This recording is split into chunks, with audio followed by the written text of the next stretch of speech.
Mancha inclinó la cabeza. Dicen que la princesa tiene la voz de un ruiseñor y que es tan hermosa como un cisne. Quemadura rebuzó.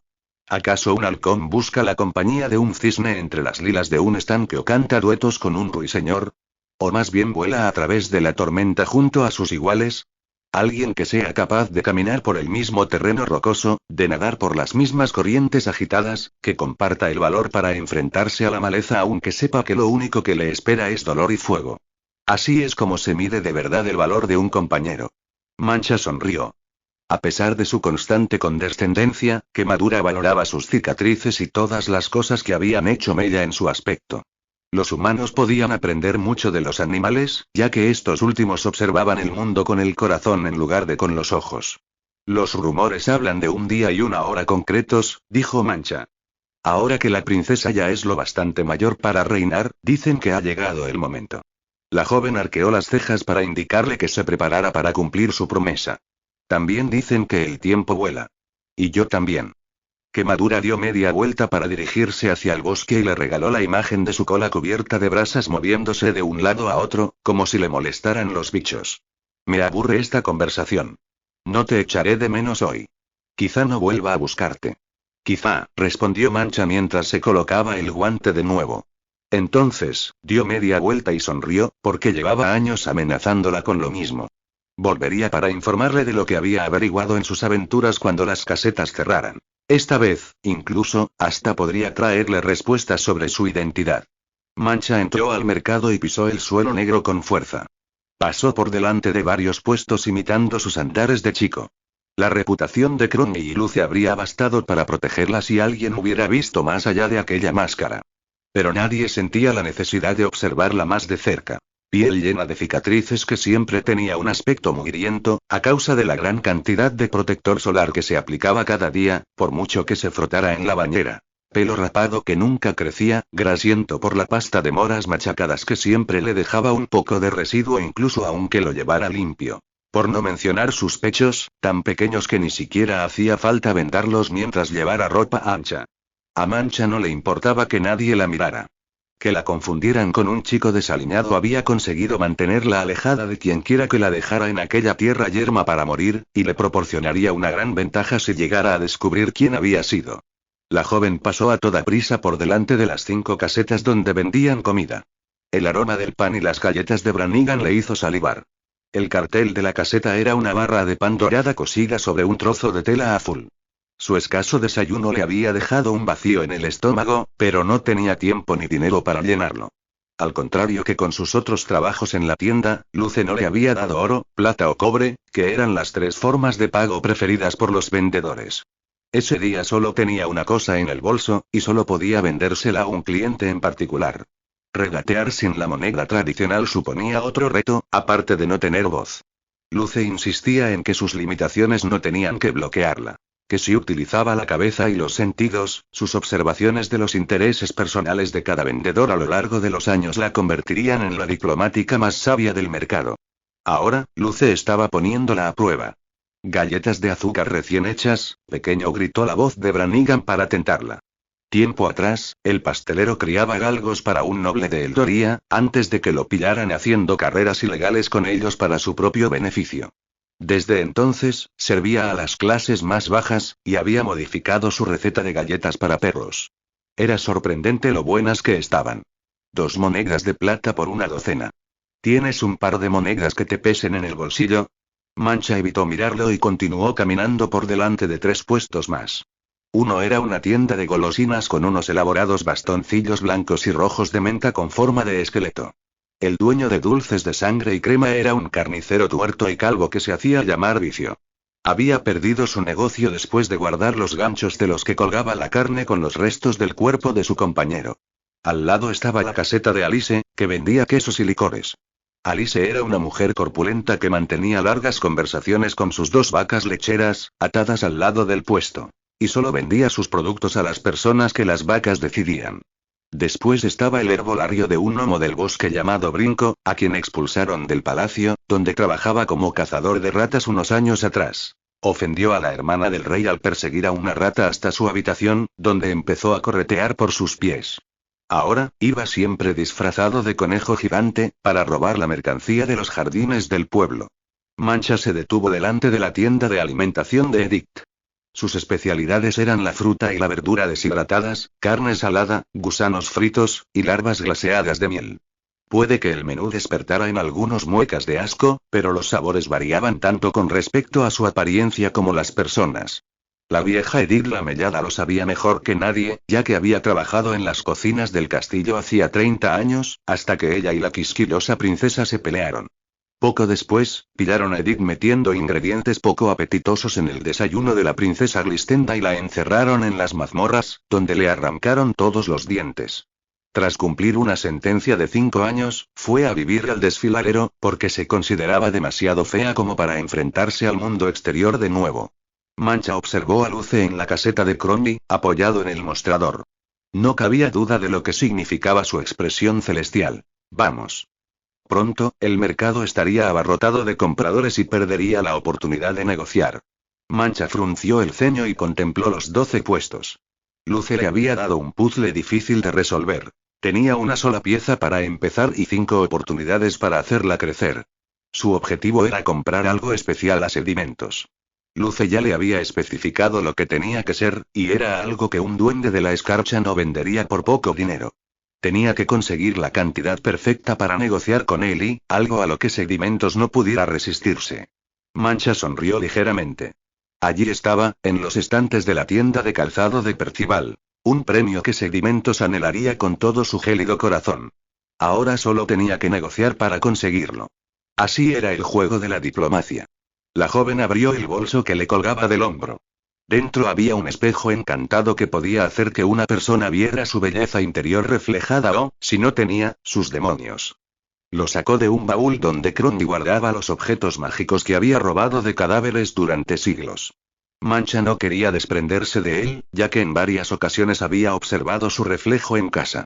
Lo volvió a hacer en ese momento, de pie, justo debajo de un faro, para observar la transformación que solo ella podía ver en el espejo. El chico mugriento se transformaba en una chica de pelo largo y plateado y tez pálida y luminosa, sin cicatrices ni manchas.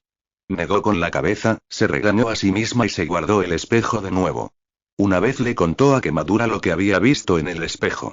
El Pegaso trató de pisotearlo, y le dijo que alimentar fantasías hermosas y perfectas solo la haría más débil y manipulable. Aquel espejo no significaba nada para el duende, ya que la magia solo funcionaba con los humanos. Por eso lo había escogido Luce. Para que Mancha pensara, ¿y a quién le tentaría más un premio como aquel? Se volvió hacia la tienda de Edith y dio un paso adelante. Edith la recibió con su sonrisa de encías. Un agujero enorme lleno de saliva en medio de un rostro moreno y arrugado. Buenos días, chico. ¿Algo de mi tienda te ha llamado la atención? La falta de dientes le impedía vocalizar con normalidad, una imperfección que hacía que no le gustara mucho hablar. Pero con Mancha, que ni siquiera podía pronunciar una palabra, Edith se sentía lo bastante cómoda como para ser ella misma sin miedo a hacer el ridículo. Mancha asintió y señaló una jarra con una etiqueta que ponía galletas de bol o alimenticio de vaca. Aquel aperitivo era tan repulsivo como sonaba. Soso, amorfo y del mismo color verde ennegrecido que el tabaco. Como indicaba su nombre, el ingrediente principal eran bolas de comida previamente digeridas que habían extraído de las bocas del ganado antes de entrar en el matadero. Mancha no lograba imaginarse quién, aparte de una vaca, querría comer algo así. Pero aquella misma lógica hacía que aquel elemento se hubiera convertido en el objeto ideal con el que negociar en la siguiente tienda. Uga bolazón circo cobrez, insistió Edith, clavando su mirada en la de la joven. Aún no se había dirigido hacia la jarra, porque se había dado cuenta de que el bolsito de Mancha no tintineó con el ruido de las monedas cuando lo abrió. ¿No puedes pagarlo, chico? Ve a Zobognada tu guardián para que te dé monedas, añadió y señaló hacia Luce, que estaba observando la escena. El sílfide asintió y le regaló una sonrisa seductora. Mancha había visto cómo aquella sonrisa provocaba a muchas mujeres mareos y temblores de felicidad que les duraban días. Sin embargo, Edith se aguantó la risa e inclinó la cabeza con los hombros caídos, como si deseara esconderse detrás del mostrador de su caseta. Su reacción había hecho que aquel intercambio fuera aún más gratificante, porque sabía que haría feliz a la mujer. Justo cuando Edith se volvió para mirar a Mancha y decirle que si no traía dinero no había trato, Mancha sujetó el espejo y lo apuntó hacia su rostro. Un tenue destello de luz se extendió por la cara de Edith cuando se fijó en el espejo, y entonces vaciló incrédula unos instantes antes de quedarse boquiabierta y de arquear las cejas ganosas. La mujer se tocó los labios cortados y esbozó una sonrisa. Una expresión de felicidad suavizó las arrugas de tristeza que le enmarcaban los ojos. ¿Eza y Zoe y yo? Edith alargó el brazo para sujetar el espejo, pero Mancha lo apartó de su alcance para señalar las galletas y luego el espejo. Sí. Usted dato. Haré un dato contigo, chico. Edith agarró unas cuantas galletas y las depositó en el bolso de cuero de Mancha. A cambio, la joven le entregó el espejo. Mancha miró hacia atrás cuando se marchó y sonrió al ver a Edith susurrar a su reflejo como si fuera un viejo amigo que hacía años que no veía. Cuando la vendedora se giró y puso ojitos a Luce, Mancha tuvo que aguantarse la risa. Después del primer trueque, Mancha tardó casi una hora en hacer el siguiente, yendo de caseta en caseta y siguiendo la estrategia que había pensado. Su segunda parada fue la tienda de bebidas y productos lácteos de Alice, donde negoció con ella para cambiarle las galletas de bol o alimenticio de vaca por una rueda de queso. Las asesoras de Alice, que miraban las galletas con los ojos como platos, no impidieron que su dueña hiciera el trato. Porque, ¿qué animal rumiante no desearía masticar aquella pasta? Después, Mancha se dirigió a la caseta de Brinco. El gnomo se había peleado con Alice hacía unas semanas cuando la acusó de oler a granja. Ella y sus vacas se ofendieron tanto que Brinco ya no podía comprar queso allí. Aquello le planteaba un problema, porque su disfraz de conejo era viejo y se caía a trozos, y llevaba un tiempo cosiendo los agujeros con pelo de rata y de otros roedores. Como últimamente no tenía nada que poner en las trampas, Brinco le cambió la rueda de queso por un puñado de anís sin pensárselo dos veces. Mancha se dirigió al puesto de Jeremia, dueño de pociones, elixires y suministros mágicos. En medio de las estanterías repletas de varitas, cálices y calderos había botellas de líquidos mágicos. Jeremia usaba el anís para conseguir una fragancia especial que protegía del mal y de los pensamientos negativos. En una metrópolis llena de degenerados enfadados y apestosos, aquel producto tenía mucha demanda. Como Brinco era un hombre de negocios, subió el precio del anís a una cantidad ridícula, y Jeremia no podía permitirse comprarlo. Se había quedado sin suministros y ya no podía fabricar el perfume, por lo que todo el mundo se había enfadado con él. Ahora, con la ayuda de Mancha, volvía a tener provisiones que le habían salido prácticamente gratis. Habría sido de locos no cambiarle el anís por el ágata que Mancha le pidió. La joven llevó la piedra preciosa a la tienda de calzado de Percival, donde las estanterías estaban cada día más vacías y cubiertas de polvo. Su mujer lo había abandonado para irse con otro hombre unos meses antes, y el artesano ya no era capaz de diseñar accesorios mágicos. Se rumoreaba que quería vender su puesto y jubilarse. Cuando Mancha le mostró el ágata, una piedra preciosa cuyas propiedades místicas se decía que estimulaban la creatividad, Percival enseguida tuvo una revelación para una nueva línea de collares de pinchos de bronce que podían convertirse en sogas para mujeres infieles. Entusiasmado por haber recuperado la inspiración, le entregó a Mancha el par de zapatillas que le pidió sin pensárselo dos veces. La muchacha sonrió victoriosa. Si Percival hubiera sabido para quién eran, seguramente no hubiera estado de acuerdo con el trueque, considerando que Sedimentos era quien había presentado a la mujer de Percival a su nuevo amante. Mancha alzó las zapatillas del mismo color amarillo verdoso que los higos maduros para que Luce las viera. El sílfide estaba ocupado con un cliente, envolviéndole un recuerdo que Cromby había activado hacía unos días y que contenía la escena de un hijo y un padre pescando juntos. Aún así, Luce la miró de reojo y negó con la cabeza para recordarle que aún no había conseguido el premio final. Mancha se metió entre dos casetas para apartarse de la multitud que ahora ocupaba el mercado y se puso las zapatillas, que se ajustaban al pie de quienquiera que las llevara, por lo que eran igual de perfectas para los pies pequeños de Sedimentos que para los suyos. Dejó sus propios zapatos escondidos en el agujero de un tronco y luego avanzó 3 casetas más, donde un cartel con letras plateadas daba la bienvenida a los clientes. En la oscuridad. Curiosidades tenebrosas para los habitantes del reino del día. El puesto de Sedimentos era el más fascinante de todos. Vendía objetos robados de Nerecet. Salamandras que una vez se ajustaban a los pies y tobillos de la persona que las llevaba, se convertían en unas chanclas de escamas de colores preciosas. Grillos que tiempo atrás habían entonado sinfonías alegres. Y sombras que en el reino de la noche seguían los movimientos de una persona como si fueran una segunda piel. La parte mórbida era que todas aquellas cosas estaban muertas. Los habitantes del reino del día no se fiaban de las criaturas de la noche y solo las querían como trofeos para colgarlas de una pared, o para guardarlas en una caja y entretener a las visitas, o para amenazar a un enemigo. Por lo tanto, aquel era el reto de Mancha. Negociar para adquirir un suministro vivo de unas de las criaturas más populares de Sedimentos. Las polillas. Las tenía escondidas debajo del mostrador, esperando a ser expuestas. Sedimentos inclinó la cabeza hacia un lado cuando vio a Mancha, y las pequeñas estalactitas que le colgaban de la barba captaron la luz de los faros del bosque. ¿Pero a quién tenemos aquí? Es Mancha, preparado para una revancha. La joven asintió a modo de saludo, señaló hacia el mostrador e hizo un gesto para indicar que estaba interesada en las criaturas vivas que guardaba allí abajo.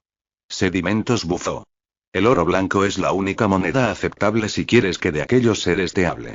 El duende estaba jugando con ella, porque sabía que aunque Luce y Crony tenían muchas riquezas escondidas, apenas las gastaban.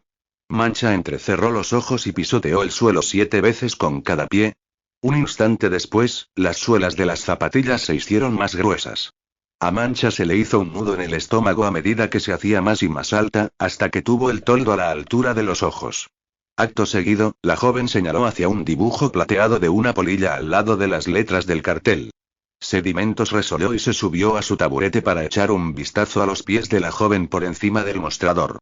Zapatillas pedestales de color amarillo verdoso. ¿Y qué hace un chico como tú con un tesoro tan precioso? Mancha se encogió de hombros y pisoteó el suelo 7 veces más con cada pie para desactivar las suelas y volver a su altura habitual. Luego señaló hacia el mostrador de nuevo. Sedimentos salivó y clavó la mirada en sus zapatillas. Si me pusiera en pie y me colocara esos zapatos de antemano, sería igual de alto que un humano, dijo, esbozando una amplia sonrisa. La codicia en sus ojos hizo que Mancha tuviera la idea de subir el precio. Luce se quedaría impresionado si lograba negociar con el duende aún más cosas de lo que habían planeado. Mancha sostuvo 2 dedos en el aire. Sedimentos rió a modo de burla, pero la joven sabía que había ganado. Mancha se quitó las zapatillas y se quedó descalza sobre las losas negras, cálidas y resbaladizas que cubrían el suelo del mercado. Sedimentos agarró los zapatos y se los puso de inmediato, entusiasmado. Después de hacérselo bastante alto como para mirar a Mancha a los ojos directamente, sacó 3 jarras del escondite que tenía bajo el mostrador. Tienes 3 para elegir. A cambio de los zapatos, 2 serán para ti. En una jarra había grillos subiéndose por las paredes de vidrio. Una oleada oscura de criaturas negras, unas encima de las otras intentando llegar a los orificios que había en la tapa. Crony siempre decía que echaba de menos el sonido de las canciones de los grillos. Mancha no podía resistirse a la oportunidad de hacerla sonreír, por lo que señaló aquellos insectos. Como segunda opción tenía la intención de escoger las polillas. Sedimentos gesticuló con sus dedos delgados como ramas hacia los otros 2 tarros. Dentro de uno había polillas volando frenéticamente. Mancha hizo el ademán de señalarlas, pero dudó, intrigada, ya que la última jarra estaba cubierta con una tela negra. La muchacha echó un vistazo a través del agujero que había en un lado y vio un conjunto de sombras aferrándose al otro extremo de la tapa. Son sombras de medianoche. Están reservadas para los miembros del castillo, al otro lado de este bosque. La princesa necesita vestimenta especial. Enviaré a alguien a Nereceta por más si quieres hacerte con esta venta. Mancha nunca había visto una sombra de verdad. O al menos no se acordaba de haberlo hecho. Una vez, mientras cuidaban del jardín juntas, Crony le contó su historia. Después de que el mundo se partiera en 2 a causa de una maldición mágica, las sombras se aferraron a la luz de la luna y a la de las velas. Eran criaturas completamente diferentes a los trozos de oscuridad que había allí, en el desfiladero. La sombra la causaba el sol, y se había convertido en el guardián de la prisión de Mancha, ya que si se adentraba en las zonas soleadas, acabaría chamuscada. Crony le había contado que algún día podría ver las sombras con sus propios ojos y entender la magnitud de sus diferencias, ya que, mientras que la sombra del sol solo le daba un respiro, las sombras de la noche le ofrecerían libertad. Siempre se preguntaba qué quiso decir con aquello. Mancha observó a Luce, que estaba ocupado con una multitud de clientes. La joven respiró profundamente y, mientras sopesaba sus opciones, su sentido del olfato se vio abrumado con 1000 hedores de la multitud que atestaba el mercado. Quería escoger las polillas, no solo porque Luce se lo había especificado, sino porque quería salvarlas antes de que se asfixiaran, pero solo podía elegir una cosa. Luce se enfadaría, a menos que lograra convencerle de que las sombras de medianoche, que son tan poco comunes en el reino del día, tenían más valor. Con aquel pensamiento, Mancha tomó una decisión y señaló la jarra de las sombras. Sedimentos arqueó las cejas medio congeladas, y las zapatillas lo hicieron aún más alto, ya que estaba cernido prácticamente sobre ella. Ah, ten cuidado con esas. Son un poco traviesas. Si les toca el sol desaparecerán. Enciérralas en una habitación oscura donde puedan prosperar. Si enciendes una vela, jugarán contigo la noche entera. Mancha asintió para expresar su agradecimiento cuando el duende le entregó los 2 tarros. Antes de que la joven diera un paso hacia el puesto de Crombie, una voz familiar gritó en su mente. Peligro. Matar. Volar. El corazón casi se le salió por la boca. Quemadura estaba en peligro. Con las manos enguantadas y temblorosas, Mancha metió las jarras en el bolso. No tenía tiempo para ponerse los zapatos, por lo que salió corriendo del mercado y se metió entre los árboles. Los brazos y las piernas le dolieron cuando trató de saltar de una rama a otra, el modo más rápido de moverse de un extremo a otro en las partes más densas del bosque. No se atrevió a mirar hacia atrás cuando Luce la llamó. 14. La valentía del salvajismo. Durante los últimos años, debido a su desuso, el laberinto espinoso que camuflaba la entrada a la cueva Rigamor desde el desfiladero de la ceniza se había hecho más espeso y sinuoso, y hasta Alger y Dolin se sentían intimidados. Aunque la luz que se filtraba era tenue, el príncipe Vesper encabezó la procesión. Al menos la cerca negra con pinchos tan grandes como las zarpas de un águila garantizaba que ningún eldoriano de piel delicada se atreviera a pasar por aquel camino, lo cual significaba que no se encontrarían con nadie. El príncipe aún se sentía débil después de haber drenado algo de su sangre dorada para pintar algunas rocas y las paredes de la cueva, para que los ciervos pudieran absorber luz solar hasta que les llegara un nuevo suministro.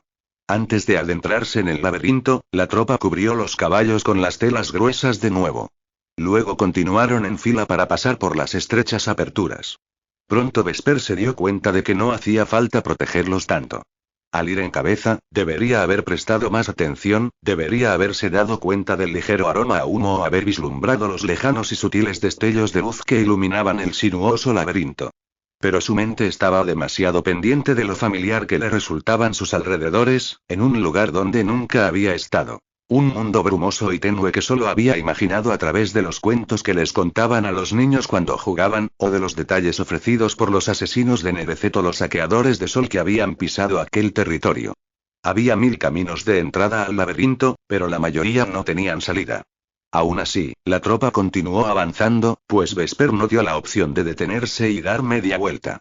Por algún motivo, sabía exactamente cuándo debían agacharse, por dónde girar o cómo agarrar las riendas delante para evitar que se adentrase en rutas falsas entre los matorrales, y así encontrar un camino seguro. No era un recuerdo. Era como un instinto que no tenía sentido que procediera de la mente de un príncipe del reino de la noche que no había pisado el desfiladero en su vida. Vesper estaba tan angustiado con aquella anomalía que no vio el claro hasta que Lante relinchó. El príncipe no esperaba que el prado estuviera allí. No era lo que la extraña intuición que lo guiaba le indicaba. Se dio cuenta de que era un lugar nuevo. Había ramas quemadas en el suelo y brasas mezclándose con la ceniza gris. De izquierda a derecha, vides altas aún brillaban con pequeñas chispas. Algunas ramas caían sobre otras produciendo un sonido seco, ya que habían chamuscado su infraestructura, y bloqueado algunos caminos. El sonido y los movimientos asustaron a Lante. Vesper calmó a su corcel lo bastante como para convencerlo de que siguiera avanzando por el claro, solo para descubrir que estaba rodeado de paredes impenetrables de ramas enredadas con solo 2 caminos. Uno era el acceso por el que sus compañeros entrarían en breve detrás de él. El otro estaba unos cuantos metros más adelante. Una nube de humo negro lo ocultaba y no le dejaba verlo con claridad. El claro, estrecho y rectangular, no era lo bastante grande como para que todos cupieran dentro. Posiblemente solo cabría otro jinete más.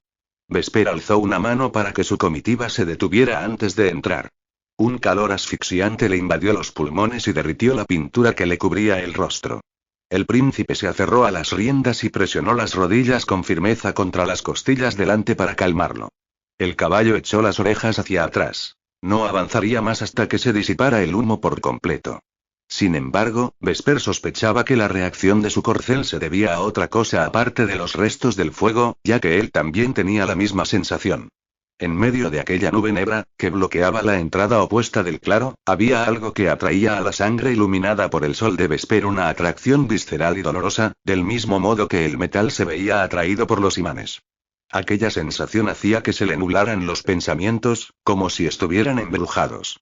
Tenía que atravesar aquella entrada y descubrir que había quemado las vides y las ramas espinosas, aunque significara seguir a pie.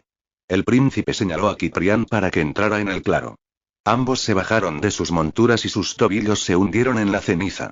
Las botas les cubrían hasta las rodillas, lo que les ayudaría en su trayecto a través de los arbustos cuando se adentraran en el bosque. Ciprián desenvainó su espada y Vesper hizo lo mismo con el cuchillo que llevaba colgando de la cintura, porque decidió que un arma más pequeña sería más fácil de blandir en aquel espacio reducido. El príncipe dirigió la expedición. Sintió a Ciprián mirar hacia atrás y enviar un mensaje silencioso a Selena para asegurarle que protegería a su hermano. Vesper vislumbró la expresión de preocupación en el rostro de su hermana Clara, incluso bajo aquella capa de protector solar cuando se detuvo en la entrada del claro. Nisa debió percibir la tensión de su dueña, porque empezó a ladrar. Vesper les habría pedido a Selena y a Nisa que lo acompañaran, ya que su hermana era mejor con la daga que Ciprián, a quien se le daba mejor luchar con la espada, pero al ser la tercera no había espacio suficiente para ella en el claro, y desmontar en aquel camino habría sido muy complicado. Vesper aguzó el oído para escuchar más allá de las vides que caían al suelo, de las chispas que estallaban en las ramas del claro y de los ladridos de Nisa. Cuando dio un paso hacia adelante, el príncipe oyó un jadeo. Guiado por una atracción que no comprendía, siguió avanzando. El humo lo envolvió y la nariz y los ojos le escocieron. Sin previo aviso, algo enorme emergió en mitad del camino. El príncipe y Ciprián, desprevenidos, retrocedieron de golpe. Un fuerte rugido les empujó hacia sus caballos, que reaccionaron con relinches agudos. Una majestuosa bestia negra se plantó frente a ellos. Pezuñas, patas y crin brillantes con la luz de las brasas. Era un caballo, pero al mismo tiempo era mucho más que eso. Sus alas eran tan grandes que no podía abrirlas del todo en aquel claro estrecho. Vesper tragó saliva y alzó el cuchillo. El príncipe había visto caballos voladores en los dibujos de los pergaminos sobre la historia del reino. Cuando era pequeño, irresponsable y siempre lleno de ira, solía soñar con montar en un Pegaso y volar entre las estrellas, lejos de las responsabilidades de su reino y de todos los que lo temían y lo juzgaban por sus diferencias. Sin embargo, nunca había oído hablar de ningún Pegaso que expulsara fuego por la boca. Su mejor soldado y él intercambiaron una mirada de asombro. ¿No se habían extinguido?, susurró Ciprián. O los escribas no se informaron bien, o esta es una raza que aún no se ha descubierto, respondió Vesper. La bestia avanzó y aquello intensificó la necesidad de Vesper de acercarse a ella aún más. La piel cubierta de oro de su pecho, antebrazo y pierna empezaron a vibrar, como si les hubieran dado un martillazo. El príncipe tensó la mandíbula y dio un paso hacia adelante. Su Majestad, no, exclamó Ciprián, tirando de él hacia atrás. Ciprián trató de blandir su espada, pero no podía arriesgarse a que sus propios caballos se agitaran en medio de la ceniza. Sus gemidos aumentarían si veían el destello plateado. Los pulmones de Vesper se llenaron de humo y polvo. El príncipe tosió y trató de salir de aquel trance. Agarró las riendas delante para obligarlo a retroceder y se colocó entre su caballo y el atacante. A Vesper le dolían las venas, como si su sangre estuviera revelándose al notar que se alejaba del Pegaso, pero él continuó su retirada y le indicó a Ciprián que hiciera lo mismo con una maniobra que los córceles conocían bien, ya que la habían aprendido para escapar de los arbustos cadáver en los caminos estrechos. Una vez que la cola delante llegó a la entrada del claro, Selena le pasó la nerviosa Nisa a Luna, que iba detrás de ella. Entonces, la joven bajó la cabeza de Amanecer y se desplazó de un caballo a otro. Finalmente, se sentó en la montura delante, agarró sus riendas y se retiró hasta llegar al estrecho camino, donde los demás habían dejado un hueco vacío para el corcel. Sin perder ni un solo segundo, hizo lo mismo con el caballo de Ciprián. Luego, hizo un gesto para que todos se retiraran para que Vesper y Ciprián pudieran volver a entrar en el camino a pie. El Pegaso, que expulsaba hollín negro por la nariz, extendió un ala para bloquear el pasaje lleno de humo que llevaba al desfiladero. Después, utilizó su cuerpo para obligar a Ciprián a retroceder hasta donde lo esperaba la comitiva.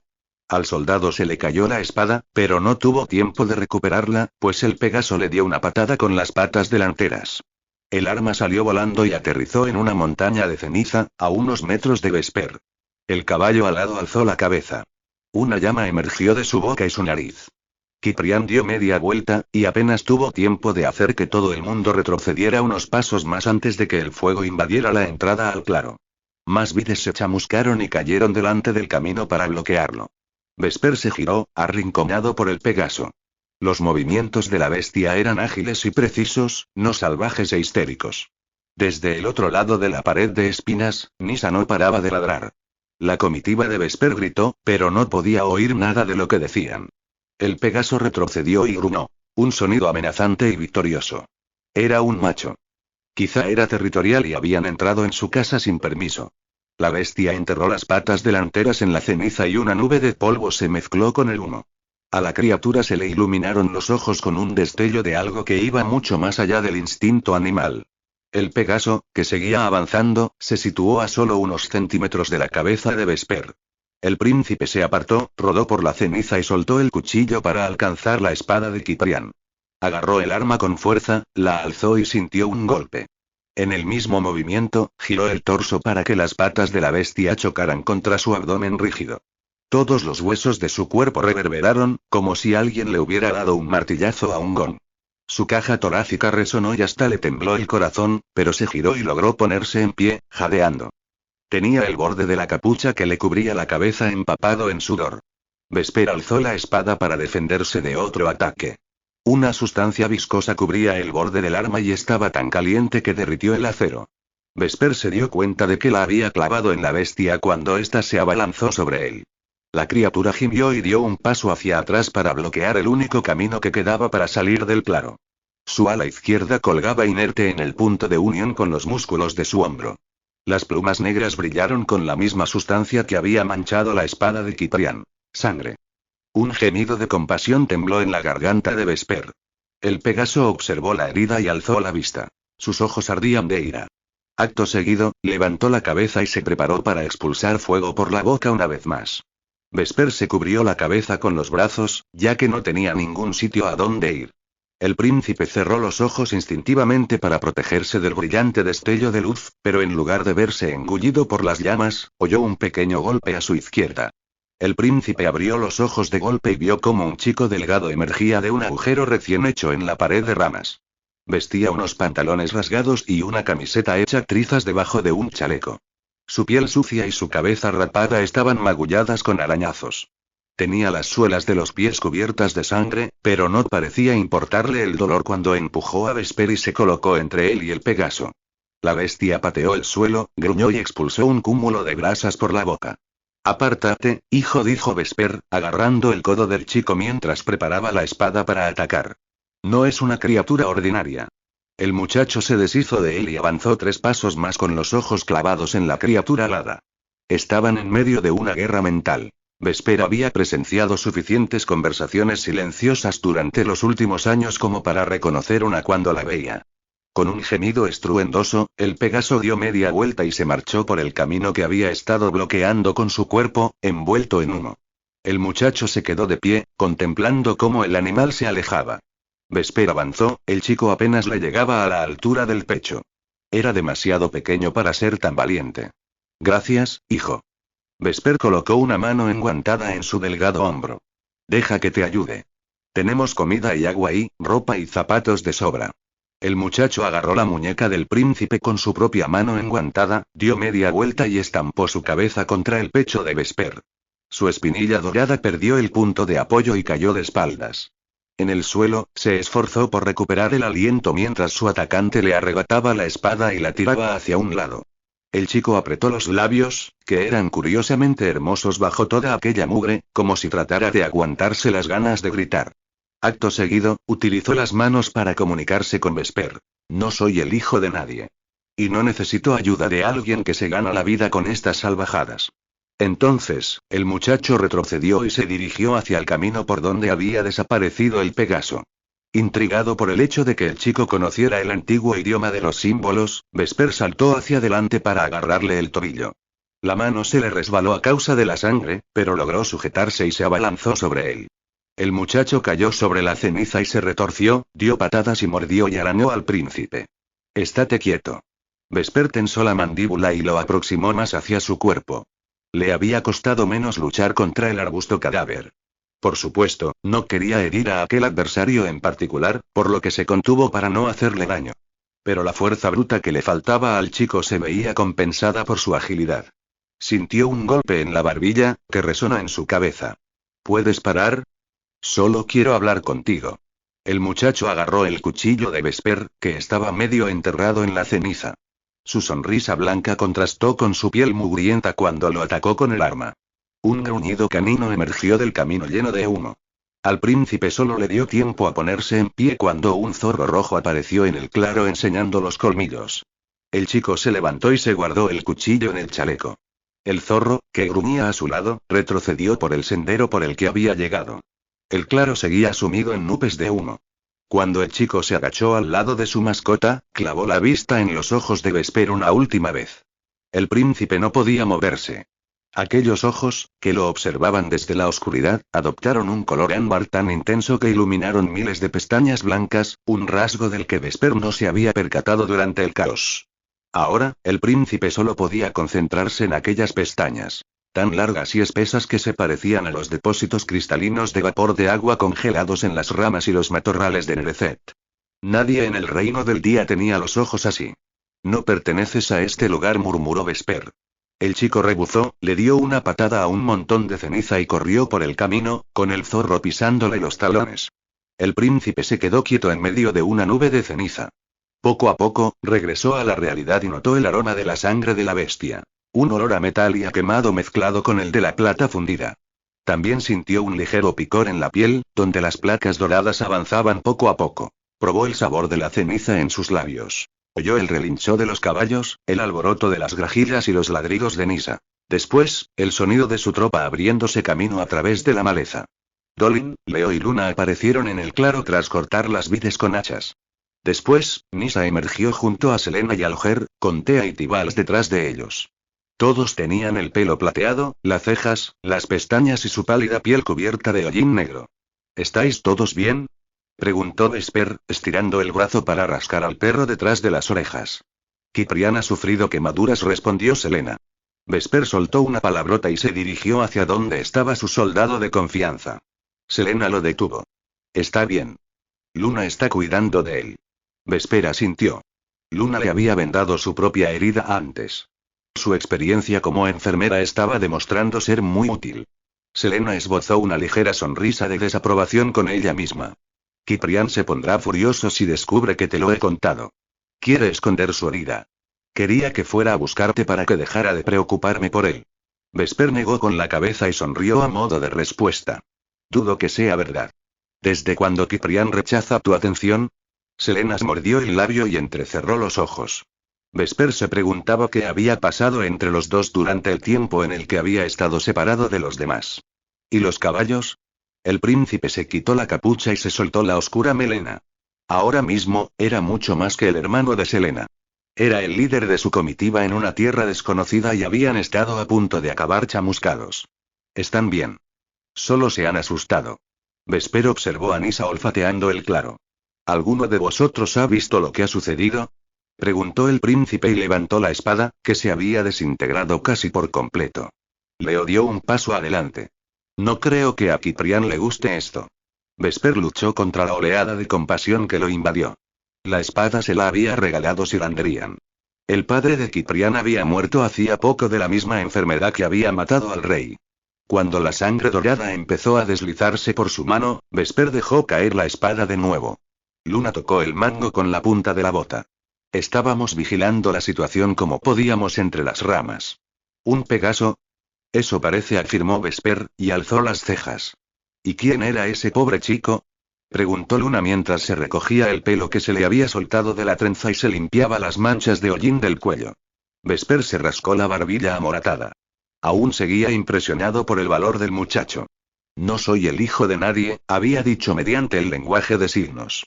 Un joven huérfano. Era incapaz de utilizar su voz. Sus muñecas y tobillos eran delgados como una rama, pero se colocó delante del Pegaso para evitar que me matara. El chico también había demostrado ser un buen luchador. Por delgado que fuera, había demostrado una gran seguridad en sus movimientos, como las pequeñas arañas luminosas que ocupaban puestos de honor junto a los grillos en el castillo de Nevezet. La familia de Vesper y sus súbditos siempre iban con cuidado de no pisar a las criaturas reales. Sin embargo, se había dado de bruces con aquel muchacho, con aspecto de haber sido golpeado muchas veces en su vida pero que aún así se mantenía en pie. Delicado como el cristal y fuerte como el hierro. Una mezcla de cualidades que intrigaba al príncipe más de lo normal. ¿Qué es esto? Selena se dirigió al pequeño agujero que había hecho el muchacho y agarró un bolso que colgaba de una de las ramas. Se le debe de haber caído al salir corriendo. Vesper lo sostuvo. Cuando lo abrió, vio que dentro había 2 tarros. Al ver sus contenidos, las facciones de su rostro se volvieron aún más sombrías. No era un joven cualquiera. Camina entre la maleza sin zapatos. Se enfrenta al fuego sin acobardarse. Da órdenes a bestias indomables y conoce el antiguo lenguaje de los signos. Y luego esto, y Selena agarró el bolso y observó su contenido. Sombras y grillos robados de Nevezet. Vesper se puso tenso. Me robó el cuchillo, pero parece que ese es el menor de sus crímenes, comentó el príncipe, y les hizo un gesto a Alger, Leo, Tea, Tibalt y Auric para que se acercaran. Seguidle la pista. Id a pie y nosotros cuidaremos de vuestros caballos. El muchacho tenía los ojos de un nerecetino, lo cual significa que puede ver en la oscuridad. Quizá es un explorador que cobra por guiar a los ladrones hasta el reino de la noche. ¿Crees que tiene algo que ver con los ciervos? Vesper no quería pensar mal del muchacho. Me salvó de ser quemado vivo por el Pegaso, incluso cuando pensaba que yo era un asesino. Hay bondad en él. No tiene sentido que sea quien ha atacado a los guardianes de la cueva Rigamort. Estaba furioso porque he herido al Pegaso. Aún así, es posible que sepa algo al respecto. Alger, Tea y Leo se dirigieron hacia el camino que llevaba al desfiladero donde Tibalt y Uric ya estaban esperándolos. Al menos la nube de humo se había disipado. Espera. Vesper cogió en brazos a la mascota de su hermana. Llevaos a Nisa. Puede seguirle el rastro al zorro. Sospecho que si lo encontráis, daréis con el muchacho. Selena hizo el ademán de agarrar a Nisa, pero Vesper se la entregó a Leo. Te necesito aquí, Selena. Acamparemos, rodearemos nuestras tiendas con piedras para mantener a raya a los charcos, y recogeremos ramas para hacer fuego. Ciprián necesita recuperarse, y los caballos se han ganado los copos de avena y un buen descanso. Hay una cascada de agua fresca al otro extremo del barranco, justo al otro lado de aquel camino. Lleva hasta un pequeño lago donde podremos rellenar nuestras cantimploras. Hasta hay peces que podemos cocinar para la cena. ¿Cómo sabes todo eso? Preguntó Selena, pero antes de que Vesper encontrara una respuesta, Leo lo interrumpió. ¿Y qué pasa con la bruja? Distraído por los lametones del perro, no había oído la pregunta que Selena acababa de hacerle. Tana está vigilándola, contestó Vesper. Si os la encontráis, tratad de capturarla y traedla a nuestro campamento para que la interroguemos. Pero no crucéis el umbral de su casa. Según Día, está maldito con conjuros de protección violentos. Sea lo que sea que suceda, regresad antes del período de cesación. Retomaremos nuestra misión cuando los habitantes de este lugar estén durmiendo. Así que ahora nuestra prioridad es el muchacho. Sí. Dejad que Nisa se concentre en el pequeño ladrón antes de que desaparezca su rastro. Vesper escogió las palabras con cautela y trató de justificar su repentino cambio de prioridades. La verdad era que necesitaba encontrar al huérfano para deshacerse del remolino de emociones que se había formado en su interior. Puede que el muchacho nos sirva de ayuda para averiguar qué está sucediendo en la cueva Rigamort, a juzgar por lo que hemos encontrado en su bolso. Quiero saber quién es, de dónde es y qué pretende antes de que termine el día. Leo asintió, se despidió de su mujer y se marchó con el resto del grupo. Mientras los demás guiaban a los caballos por el claro y a través del camino de salida, Ciprián se unió al príncipe, que estaba agachado junto a la empuñadura de la espada. Lo único que quedaba de ella. Vesper estrechó el hombro de su amigo, con cuidado de evitar tocarle el cuello y la clavícula, donde las vendas le cubrían las quemaduras. Lo siento, Kip. Su amigo reprimió su decepción con maestría cuando agarró la empuñadura del arma. Nunca he visto una bestia así. ¿Qué otros secretos mágicos esconde este bosque? Vesper no podía ofrecerle ninguna respuesta, porque él también guardaba un secreto. El efecto que el Pegaso había tenido en él. El modo en el que la bestia había llamado a su propia sangre o la manera en la que, incluso ahora, sentía aquel cosquilleo en su brazo izquierdo. como si se tratara de ramas doradas, el brillo metálico se extendió por su muñeca y la parte de la mano que tenía al descubierto, entre la manga y el guante. Tendría que hacer una incisión y extraer el veneno antes de que se petrificara y le inmovilizara los dedos por completo. El muchacho le había robado la daga, así que tendría que utilizar la de Selena, y necesitaba que le ayudara a curarse la herida. Era un proceso demasiado íntimo como para pedir ayuda a alguien que no fuera de su familia. Pronto tendría otra cicatriz. Vesper tensó la mandíbula, dispuesto a entender cómo era posible que el Pegaso tuviera poder sobre él y pudiera afectarle. Porque el chico huérfano parecía tener una conexión mental con la bestia y puede que aquello también le ayudara a encontrar las respuestas que necesitaba. El príncipe se dijo a sí mismo que eran motivos razonables como para sentir aquella urgencia en capturar a su pequeño salvador y priorizar aquella problemática fascinación por aquellos labios y ojos, y por aquel espíritu luchador, antes que encontrar a la bruja y dirigirse al castillo. Madame Yadia diría que el destino había colocado al muchacho en su camino por alguna razón y que las coincidencias no existían cuando había una profecía de por medio. Pero ¿qué papel podía tener un joven mugriento en la tarea de unir de nuevo el sol y la luna? 15. Secretos caritativos y mentiras piadosas. En cualquier otra parte de Eldoria, ver a un hombre arrastrando a un muchacho desaliñado mientras se retuerce para intentar liberarse levantaría algunas sospechas. En el desfiladero, era igual de normal que ver al mismo hombre correr al lado del joven en su forma de zorro. Aquel lugar era una metrópolis llena de villanos, y tenía un código ético único. La apatía era una cortesía que todo el mundo ofrecía sin dudarlo, con la esperanza de que los demás hicieran lo mismo con ellos.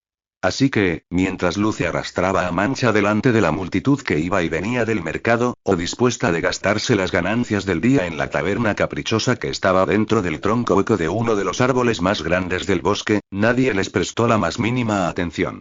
Déjame en el suelo. Gesticular en aquella extraña posición no era fácil.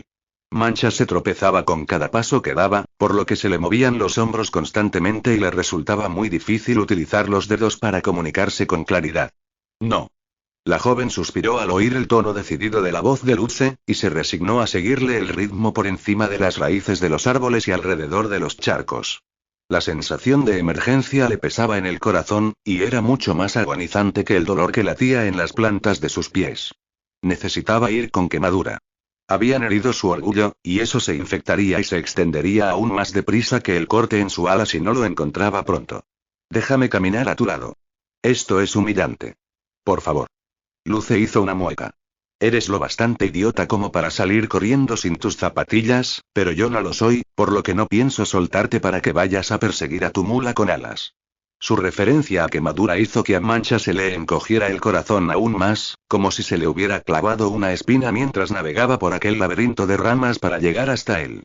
Le escocían los ojos, pero era incapaz de llorar. Del mismo modo que nunca le crecía el pelo, Mancha no había soltado ni una sola lágrima desde el día en que se despertó en el incómodo colchón de la casa de Cromley. No importaba lo triste, confusa o devastada que se sintiera. Quizá había llorado tanto el día que alguien la torturó y la dio por muerta que ya no le quedaban más lágrimas en el cuerpo. Sin embargo, aquello no impedía que su alma sollozara cuando alguien a quien amaba estaba herido. Lo han herido, Luce. Está sangrando. Maldita sea, Mancha. Tú también estás sangrando. Él puede esperar. ¿Hasta cuándo? Hasta que te lleve a casa y Cromley te vende las heridas. Lo último que necesitas son más cicatrices. Además, ni siquiera compraste las polillas. Sombras y grillos. ¿Qué pensabas conseguir con ellos? Exclamó Luce, y soltó una palabrota. Mancha se quedó quieta, dando trompicones a medida que Luce tiraba de ella, y dejó que su aroma a plumas y pelo la calmara. Se había enfadado mucho cuando le dijo que había perdido los objetos que había comprado en el mercado. ¿Por qué le importaba, considerando que su selección no le gustaba? La joven sospechaba que Luce quería las polillas para verlas volar, para revivir a través de ellas aquella capacidad que había perdido. Por aquel motivo, la muchacha podía tolerar que la regañara.